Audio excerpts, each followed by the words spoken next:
안녕하세요. 옥소리 도서관입니다. 글이 주는 힘을 좋아해요. 목소리가 주는 울림을 좋아해요. 여러분과 함께 세상의 진심을 공감하고 싶습니다. 오늘 여러분과 함께 할 책은 황인찬 작가의 읽는 슬픔, 말하는 사랑입니다.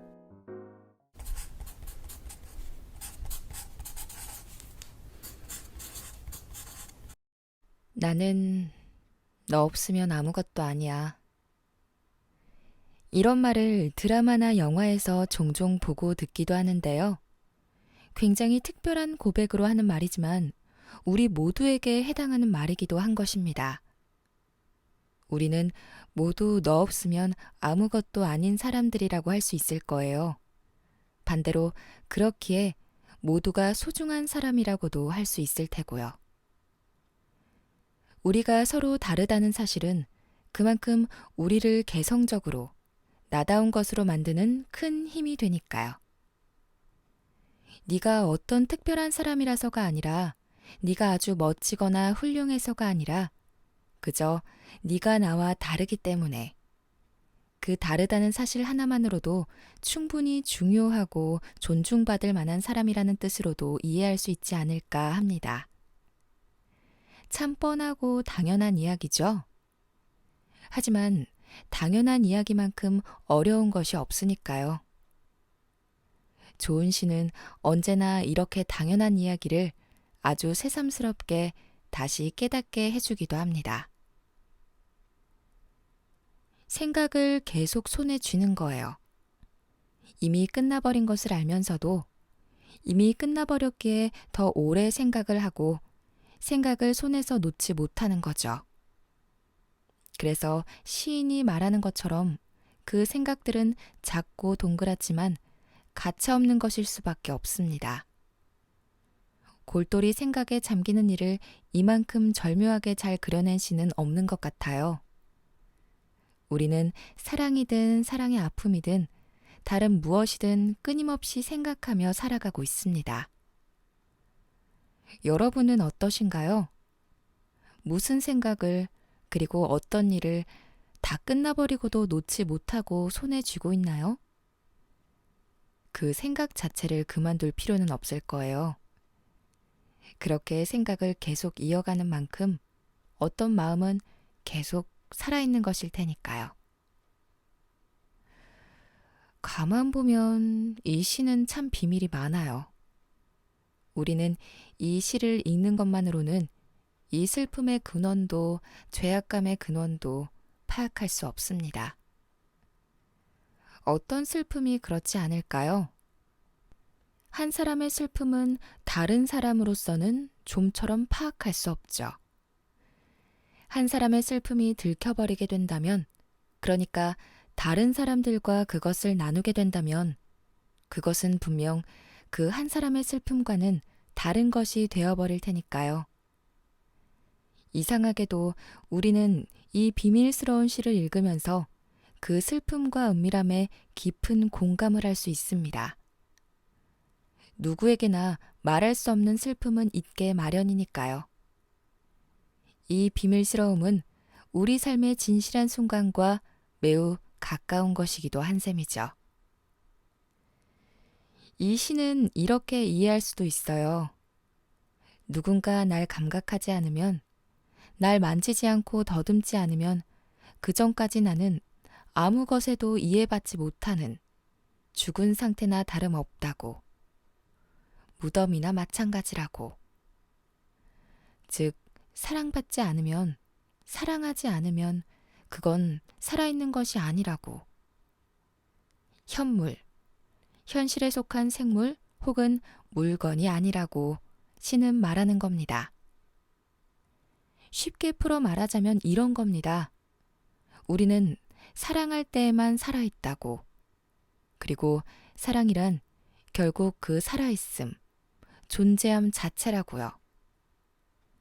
이 논리를 거꾸로 활용하면 이렇게 생각할 수도 있어요.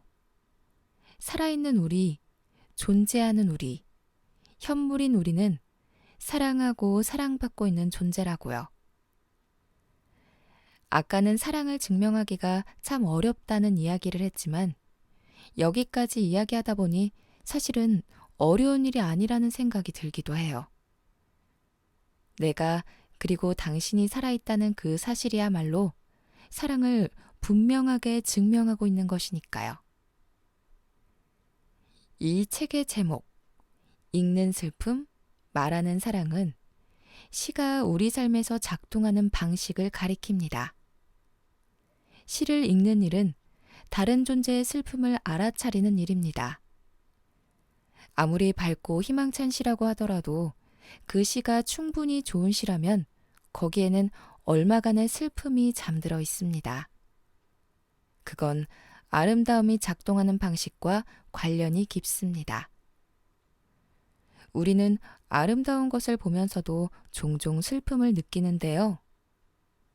아름다움이란 손에 닿지 않음을 의미하기 때문입니다. 아름다운 자연의 모습에 감동하면서 숭고한 사랑의 이야기를 감동하면서 또 말로 충분히 설명되지 않는 어떤 낯선 감각을 온몸으로 체감하면서 우리는 그 아름다움이 나의 손에 닿지 않음을 절감합니다. 그 손에 닿지 않는 감각이야말로 아름다움의 요체이자 아름다움이 자아내는 슬픔의 까닭입니다.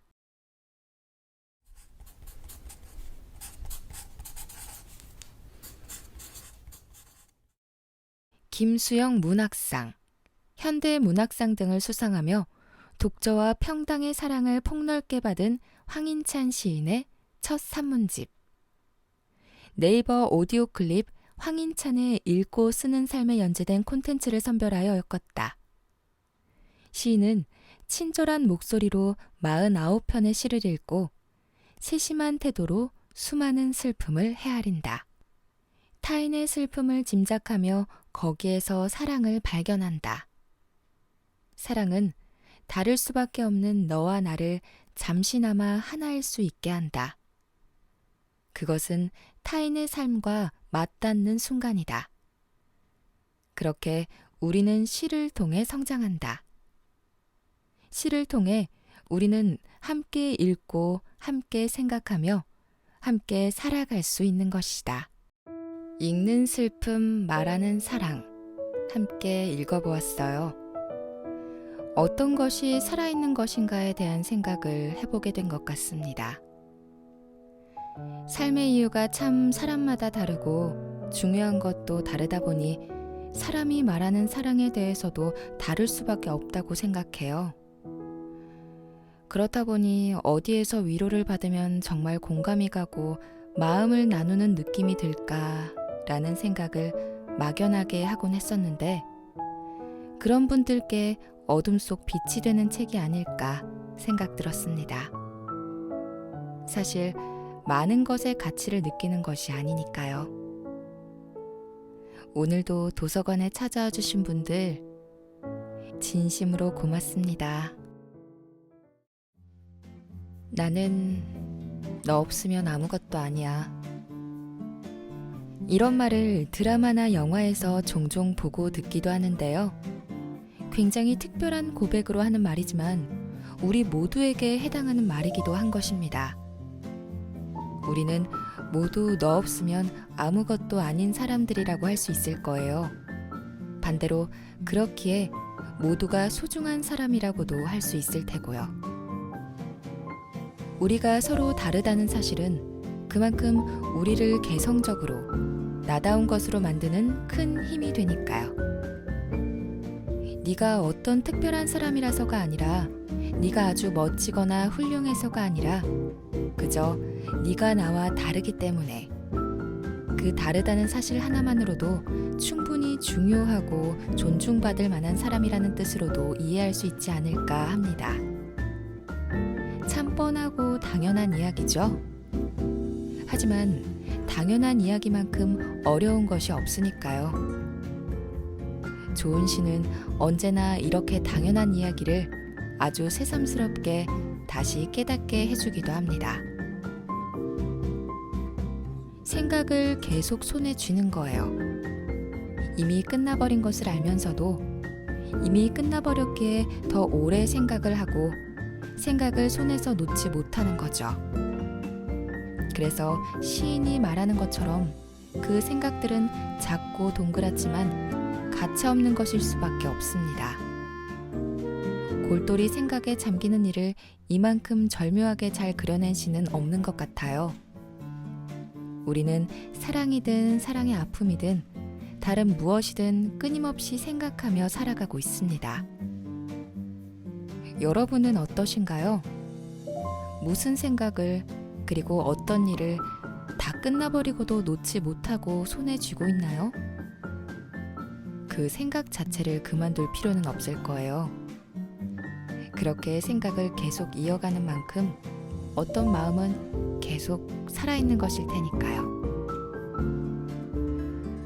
가만 보면 이 시는 참 비밀이 많아요. 우리는 이 시를 읽는 것만으로는 이 슬픔의 근원도 죄악감의 근원도 파악할 수 없습니다. 어떤 슬픔이 그렇지 않을까요? 한 사람의 슬픔은 다른 사람으로서는 좀처럼 파악할 수 없죠. 한 사람의 슬픔이 들켜버리게 된다면, 그러니까 다른 사람들과 그것을 나누게 된다면 그것은 분명 그 한 사람의 슬픔과는 다른 것이 되어버릴 테니까요. 이상하게도 우리는 이 비밀스러운 시를 읽으면서 그 슬픔과 은밀함에 깊은 공감을 할 수 있습니다. 누구에게나 말할 수 없는 슬픔은 있게 마련이니까요. 이 비밀스러움은 우리 삶의 진실한 순간과 매우 가까운 것이기도 한 셈이죠. 이 시는 이렇게 이해할 수도 있어요. 누군가 날 감각하지 않으면, 날 만지지 않고 더듬지 않으면 그 전까지 나는 아무 것에도 이해받지 못하는 죽은 상태나 다름없다고, 무덤이나 마찬가지라고. 즉, 사랑받지 않으면, 사랑하지 않으면 그건 살아있는 것이 아니라고. 현물, 현실에 속한 생물 혹은 물건이 아니라고 시는 말하는 겁니다. 쉽게 풀어 말하자면 이런 겁니다. 우리는 사랑할 때에만 살아있다고. 그리고 사랑이란 결국 그 살아있음, 존재함 자체라고요. 이 논리를 거꾸로 활용하면 이렇게 생각할 수도 있어요. 살아있는 우리, 존재하는 우리, 현물인 우리는 사랑하고 사랑받고 있는 존재라고요. 아까는 사랑을 증명하기가 참 어렵다는 이야기를 했지만 여기까지 이야기하다 보니 사실은 어려운 일이 아니라는 생각이 들기도 해요. 내가 그리고 당신이 살아있다는 그 사실이야말로 사랑을 분명하게 증명하고 있는 것이니까요. 이 책의 제목, 읽는 슬픔, 말하는 사랑은 시가 우리 삶에서 작동하는 방식을 가리킵니다. 시를 읽는 일은 다른 존재의 슬픔을 알아차리는 일입니다. 아무리 밝고 희망찬 시라고 하더라도 그 시가 충분히 좋은 시라면 거기에는 얼마간의 슬픔이 잠들어 있습니다. 그건 아름다움이 작동하는 방식과 관련이 깊습니다. 우리는 아름다운 것을 보면서도 종종 슬픔을 느끼는데요. 아름다움이란 손에 닿지 않음을 의미하기 때문입니다. 아름다운 자연의 모습에 감동하면서 숭고한 사랑의 이야기를 감동하면서 또 말로 충분히 설명되지 않는 어떤 낯선 감각을 온몸으로 체감하면서 우리는 그 아름다움이 나의 손에 닿지 않음을 절감합니다. 그 손에 닿지 않는 감각이야말로 아름다움의 요체이자 아름다움이 자아내는 슬픔의 까닭입니다. 김수영 문학상, 현대 문학상 등을 수상하며 독저와 평당의 사랑을 폭넓게 받은 황인찬 시인의 첫 산문집. 네이버 오디오 클립 황인찬의 읽고 쓰는 삶에 연재된 콘텐츠를 선별하여 엮었다. 시인은 친절한 목소리로 49편의 시를 읽고 세심한 태도로 수많은 슬픔을 헤아린다. 타인의 슬픔을 짐작하며 거기에서 사랑을 발견한다. 사랑은 다를 수밖에 없는 너와 나를 잠시나마 하나일 수 있게 한다. 그것은 타인의 삶과 맞닿는 순간이다. 그렇게 우리는 시를 통해 성장한다. 시를 통해 우리는 함께 읽고 함께 생각하며 함께 살아갈 수 있는 것이다.